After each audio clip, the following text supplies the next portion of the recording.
ஆப்பிரிக்காவை சேர்ந்த ஒரு அரிய வகை சாம்பல் நிற கிளி 2008 வருஷம் ஜப்பான் நாட்டில டோக்கியோ ஒரு போலீஸ்காரருடைய கையில சிக்கிச்சு. வீட்டு கூரையில இருந்துச்சு. அது யாருடையது அப்படின்னு தெரியல. கிளியை பிடிச்சிட்டு போய் போலீஸ் ஸ்டேஷன்ல ஒரு நைட்டு ஃபுல்லா வச்சிருந்தேன். மறுநாள் ஒரு கால்நடை மருத்துவமனையில போய் அதை விட்டுட்டேன்.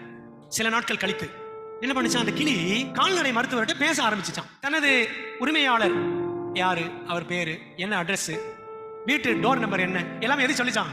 இந்த கிளி சொல்லிச்சான். வெட்டினரி டாக்டர்கிட்ட என்ன பண்ணாங்களா, கடைசியில் அந்த அட்ரஸ் கண்டுபிடிச்சு கரெக்டாக கொண்டு போய் அந்த ஓனருக்கு அந்த கிளியை சேர்த்துட்டான்.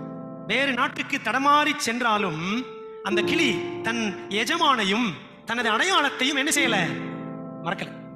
நாமும் தாங்க பாவத்தினால தடம் மாறி இந்த உலகத்தில் இருக்கிறோம். நம்ம உலகம் வேற, அப்படித்தானே?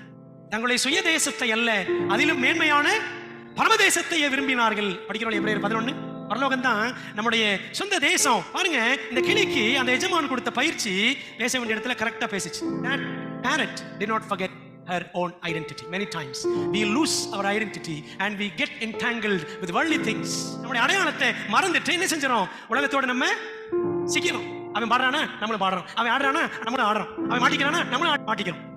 கிளி எஜமான்கிட்ட போய் சேர்ந்துருச்சு. நாமும் நம்முடைய எஜமானிடத்தில் போய் சீக்கிரம் பரலோகத்தில் சேர வேண்டும்.